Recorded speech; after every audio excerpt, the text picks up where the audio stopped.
వైఎస్ఆర్సీపీ ప్రభుత్వ హయాంలో జరిగినటువంటి మద్యం కుంభకోణంలో ఉన్నటువంటి నిందితుల వేళ్లన్నీ జగన్మోహన్ రెడ్డి వైపే చూపిస్తున్నాయా? మద్యం కుంభకోణంలో జగన్మోహన్ రెడ్డి అరెస్ట్ అవ్వడం ఖాయమా అంటే అవునని సమాధానం ఇస్తున్నారు కొంతమంది రాజకీయ విశ్లేషకులు. ఈ నేపథ్యంలోనే ఇదే అంశం మీద మనం పూర్తి స్థాయిలో విశ్లేషణ చేసుకుందాం. ప్రస్తుతం మనతో పాటు ఉన్నారు ప్రముఖ రాజకీయ విశ్లేషకులు, ప్రముఖ సీనియర్ జర్నలిస్ట్ దుర్గా కుమార్ గారు. సార్తో మాట్లాడదాం. సార్ నమస్తే. సార్ నమస్తే కృష్ణ, మన వుల్ఫ్ వీక్షకులకు కూడా. ఓకే, వైఎస్ఆర్సీపీ ప్రభుత్వ హయాంలో జరిగినటువంటి మద్యం కుంభకోణం ఇప్పుడు ఆంధ్రప్రదేశ్లో ప్రకంపనలు సృష్టిస్తూ ఉంది, ముఖ్యంగా వైఎస్ఆర్సీపీలో. ఆ కుంభకోణంలో నిందితుల వేళ్లన్నీ జగన్మోహన్ రెడ్డి వైపే చూపిస్తున్నాయని, మద్యం కుంభకోణంలో జగన్మోహన్ రెడ్డి అరెస్ట్ అవ్వడం ఖాయం అనేటువంటి సంకేతాలు ఇప్పుడు బలంగా వినపడుతూ ఉన్నాయి. ఏం సార్, ఏం జరగబోతుంది? మీరు అన్నది వాస్తవం కృష్ణ గారు. ఏదో అంటారు చూసారా, మూలుగుతున్న నక్క మీద తాటికాయ పడిందని. ఇప్పుడు వైఎస్ఆర్సీపీ పార్టీ పరిస్థితి అదే ఉంది. వైఎస్ఆర్సీపీ పార్టీ మనుగడే కష్టంగా అయిపోయిన పరిస్థితుల్లో విజయసాయిరెడ్డి గారు కూడా రిజైన్ చేసి వెళ్ళిపోవటం, జగన్మోహన్ రెడ్డి గారు ఒక కోటరీలో బందీ అయిపోయాడు. ఆయనకి ప్రజలతో సంబంధాలు తెగిపోయినాయి, ప్రజాకర్షణ లేదు, పార్టీ నిలబడదు, ఆయన మళ్ళీ పదవిలోకి రావటం అనేది జరగదు. నేను కూడా అవమానాలు తట్టుకోలేక బయటకు వచ్చేసాను. నా అంత అంకితమై పార్టీకి పనిచేసిన వ్యక్తిని కూడా ఆయన దూరం చేసుకున్నాడు. కాబట్టి ఆయన పరోక్షంగా ఏం చెప్పాడంటే, 3 తరాలు ఆ కుటుంబంతో అనుబంధం ఉన్న నేనే కొనసాగలేకపోయాను, తల్లి చెల్లి కూడా పార్టీకి దూరం అయిపోయారు. ఆయన వ్యక్తిత్వాన్ని, ఆయన వ్యవహార తీరు, ఆయన మానసిక పరిస్థితి చూసి ఇక మీరేంటి అన్న ఒక డౌట్ క్రియేట్ చేశాడు. దాంతో నాయకులు, కార్యకర్తలు దూరంగా మెలుగుతున్నారు. అసలు ఈ పార్టీకి మనుగడ లేదని. ఇప్పుడు మీరు అన్నట్టు ఈ కుంభకోణం అనేది చాలా సాంకేతికంగా అత్యున్నత సాంకేతిక విజ్ఞానాన్ని అమలు చేసి ఈ కుంభకోణం నడిపారు. అంటే ఎక్కడా కూడా బయటికి ఆనవాళ్ళు కూడా దొరకనివ్వనంతగా జరిగింది. అందుకే 5 సంవత్సరాల నుంచి ఇది పెద్ద కుంభకోణం, ప్రజల మీద దోపిడీ జరుగుతుంది అని అన్నప్పటికీ కూడా ఎక్కడా కూడా దాని ఛాయలు కనపడినోళ్ళ. అది ఒకటి ఏంటంటే ఆయన అధికారంలో కొనసాగటం. తర్వాత ఏంటంటే రెండోది, ఈ నాయకులు ఎవరైతే ఇందులో ఇన్వాల్వ్ అయ్యారో, విజయసాయిరెడ్డితో సహా మిథున్ రెడ్డి కానీ, అతను రాజ్య. ఇప్పుడు సార్, అసలు మద్యం కుంభకోణంలో నిందితులుగా ఉన్నటువంటి రాజకస్ రెడ్డి కానివ్వండి, అలాగే శ్రీధర్ రెడ్డి కానివ్వండి, అలాగే వాంగ్మూలం ఇచ్చినటువంటి విజయసాయిరెడ్డి, వీరందరూ వేలు జగన్మోహన్ రెడ్డి వైపు చూపించారని, వారిచ్చినటువంటి వాంగ్మూలం ప్రకారంగా వారు అప్రూవర్గా మారి ఇచ్చినటువంటి ఈ రిపోర్ట్ల ఆధారంగా జగన్మోహన్ రెడ్డి అరెస్ట్ అవ్వడం ఖాయం అనేటువంటి సంకేతాలు అయితే బలంగా వినపడుతున్నాయి. అసలు ఏం జరిగింది? వారు నిజంగా అప్రూవర్గా మారారా? ఏం చెప్పారు అంటే ఏం చెప్తారు? వాళ్ళు మొదట్లోనే ఏం చెప్పారంటే, అసలు మాకు ఈ వ్యవహారాన్ని అప్పగిచ్చిందే జగన్మోహన్ రెడ్డి గారు. అంతకుముందు ఉన్న మద్యం విధానాన్ని తీసి పక్కన పారేయండి, అసలు అట్లా పారదర్శకంగా ఎక్కడ ఏది కనపడకూడదు. డిస్టిలరీ నుంచి బేవరేజెస్కి కార్పొరేషన్కి ఏమొచ్చినాయి, ఎంతకు వచ్చింది, బేవరేజెస్ కార్పొరేషన్ నుంచి రిటైలర్కి వెళ్ళినప్పుడు ఎంతకిచ్చారు, వాళ్ళు ఎంతకు అమ్మారు, తర్వాత ఈ ట్రాన్సాక్షన్స్ మొత్తం డిజిటల్ రూపంలోనే జరిగాయి ఎక్కువ. అంటే ఎవరన్నా కొంతమంది రిటైల్గా కొనుక్కునే వాళ్ళు డబ్బులు పెట్టారేమో కానీ ఇక్కడ 99.32% నగదు రూపంలోనే చాలామంది అయింది. రీటైలర్స్ కూడా కొనుక్కోవాల్సింది ఫోన్పే కానీ ఇంకోటి కానీ ఎక్కడా జరగల.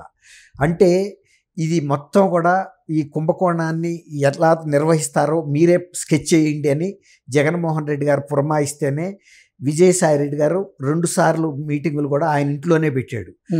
ఏదన్నా మద్యం విధాన నిర్ణయం అనేది ప్రభుత్వానికి సంబంధించిన అంశం, అది ఏ వ్యక్తులకి సంబంధించింది కాదు. అది ముఖ్యమంత్రి, క్యాబినెట్ మంత్రులు కూర్చుని నిర్ణయించాల్సిన అంశం, లేదు అసెంబ్లీలో చర్చించాల్సిన అంశం శాసనసభలో. కానీ ఒక ప్రైవేటు వ్యక్తి ఇంట్లో మీటింగులు జరిగినాయి, వాళ్ళలో ఒక మినిస్టర్ కూడా లేడు, ముఖ్యమంత్రి లేడు, ఆయన ప్రతినిధులుగా మేము హాజరయ్యామని వాళ్ళు చెప్పారు. అప్పుడే అయిపోయింది కదండి. దీనిలో అంతిమ లబ్ధిదారు ఎవరు అనేది తేలిపోయింది కదా. ఆ సూత్రధారి కూడా ఎవరు, ఆది సూత్రం ఎవరు చేశారు అంటే మమ్మల్ని పురమాయించిందే, ఈ బాధ్యతలు అప్పచెప్పిందే జగన్మోహన్ రెడ్డి.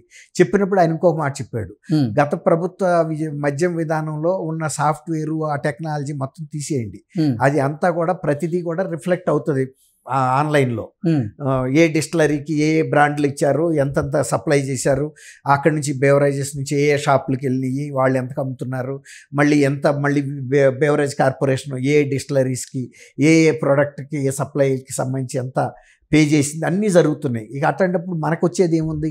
అందువల్ల మనకి లాభం వచ్చేలాగా చూడాలి ఇది.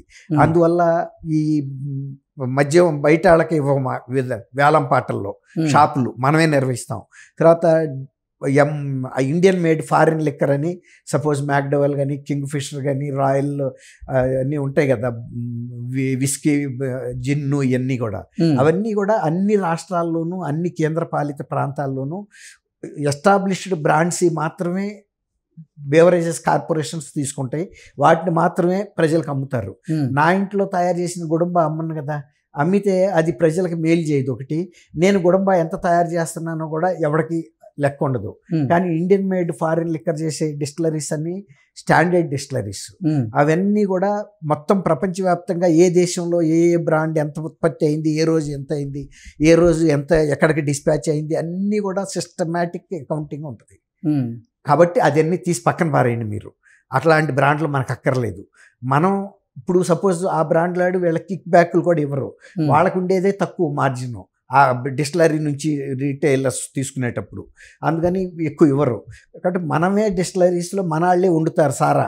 దానికి ఏ రంగు కావాలంటే ఆ రంగు కలుపుతాం, ఏ వాసన కావాలంటే ఆ వాసన కలుపుతాం, ఏ లేబుల్ కావాలంటే 3 క్యాపిటల్స్ వేస్తాము, తర్వాత ప్రెసిడెంట్ మెడల్ అంటాము.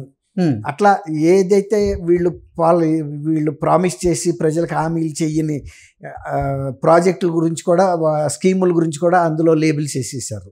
తర్వాత ఇండియన్ మేడ్ ఫారిన్ లిక్కర్ అంతకుముందు కొన్ని లక్షల క్యాన్ ఇవి అమ్మారు, వాటిని ఏమంటారు, బాస్కెట్స్, అవన్నీ కార్టన్స్. ఆ కార్టన్స్ కొన్ని లక్షల్లో అమ్మిన వాళ్ళు, కోట్లలో కార్టన్స్ అమ్మిన కంపెనీస్ 15-16 అమ్మినాయి. అంటే నామినల్గా తీసుకున్నారు వీళ్ళు. అవి ఎవరు ముక్కులో పెట్టుకోవడానికి కూడా పనికిరావు. ఎందుకంటే వాళ్ళని కొన్నిటికైతే అసలు ఇవ్వాల, జీరో. అసలు ఆ కంపెనీలకు ఆ మాత్రం కూడా ఇవ్వాలి. 17 కార్టన్స్ కూడా ఇవ్వని కంపెనీలు కూడా ఉన్నాయి.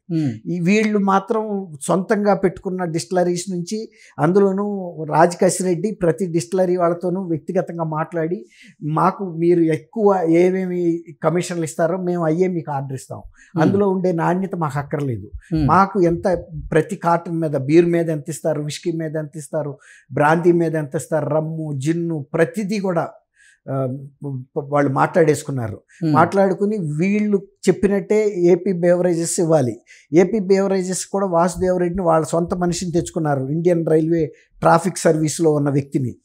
ఆ తర్వాత సత్యప్రసాద్ అని అందులో ఉన్న ఒక అసిస్టెంట్ సెక్రటరీ క్యాడర్ ఆయన్ని, నీకు ఐఏఎస్ ఇస్తాము 2023 లోపల, నువ్వు ఆయన ఎలాగైనా సహకరించమని.